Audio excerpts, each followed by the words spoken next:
Assalamualaikum warahmatullahi wabarakatuh, Sobat Rini Channel Education. Semoga semakin hari semakin bersemangat untuk beredukasi. Video kali ini kita akan bahas bentuk ujian tes lisan pada ujian sekolah. Sebagaimana kita tahu, bentuk ujian di ujian sekolah kali ini sangat beragam pilihannya, tidak harus merupakan tes tertulis, namun ujian sekolah di satuan pendidikan bisa memilih antara lain adalah dalam bentuk tes lisan. Kelebihan tes lisan adalah dapat menilai pengetahuan siswa secara presisi. Namun demikian memiliki kelemahan, yaitu hanya sedikit KD atau kompetensi dasar yang dapat dinilai dan butuh waktu yang lama untuk memberikan bentuk tes ini kepada semua peserta didik. Nah, pengertian dari tes lisan adalah pertanyaan-pertanyaan di mana diberikan guru secara lisan dan siswa menjawab atau merespon pertanyaan tersebut secara lisan. Berdasarkan jawaban siswa, guru melakukan penilaian. Siswa akan cenderung cemas saat tes lisan. Guru membantu dengan tidak langsung memberikan pertanyaan yang berat. Tes lisan mengikuti fase pertanyaan pendahuluan, pertanyaan inti, dan penutup. Artinya mungkin Bapak dan Ibu guru bisa membantu dengan tidak langsung memberikan tes yang berat, tetapi melewati fase pertanyaan pendahuluan, baru pertanyaan inti, dan kemudian pertanyaan penutup. Kompetensi yang diukur adalah aspek pengetahuan, keterampilan berpikir kritis, pengambilan keputusan, keterampilan berkomunikasi, keterampilan berpikir kreatif siswa sesuai dengan SKL, KI, dan KD. Nah, selain itu pada tes juga dapat dinilai sikap santun atau kepercayaan diri. Langkah-langkah penilaian: sekolah memutuskan bentuk penilaian tes lisan, sekolah menyusun kisi-kisi dan mengembangkan instrumen daftar pertanyaan tes lisan dan rubrik. Kemudian sekolah mengomunikasikan penilaian bentuk tes lisan kepada orang tua. Sekolah menyiapkan media untuk tes lisan. Sekolah memfasilitasi siswa melakukan tes lisan sesuai dengan instrumen dengan durasi yang ditetapkan.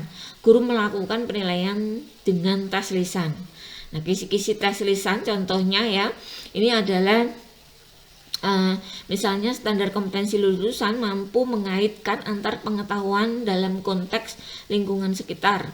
Kompetensi dasar yang diujikan menerapkan konsep rangkaian listrik, energi dan daya listrik, sumber energi listrik dalam kehidupan sehari-hari termasuk sumber energi listrik alternatif serta berbagai upaya menghemat energi listrik.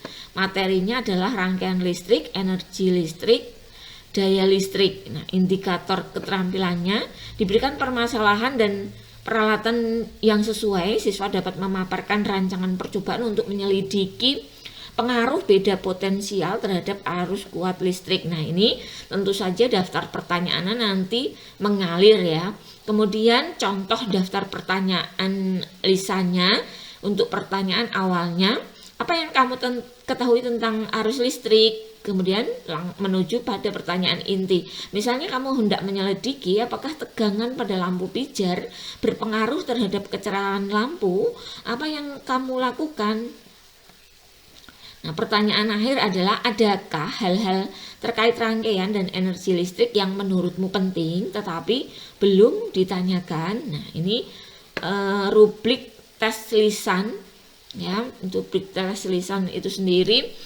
Misalnya pertanyaan ini, misalnya kamu hendak menyelidiki apakah tegangan pada lampu pijar berpengaruh terhadap kecerahan lampu.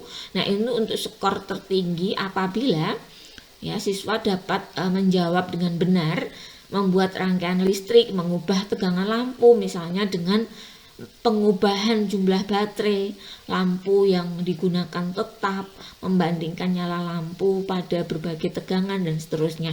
Nah, tentu rubrik ini nanti dibuat dari skor antara 4 sampai dengan 1 sesuai dengan luasan pengetahuannya tentang kompetensi yang ditanyakan.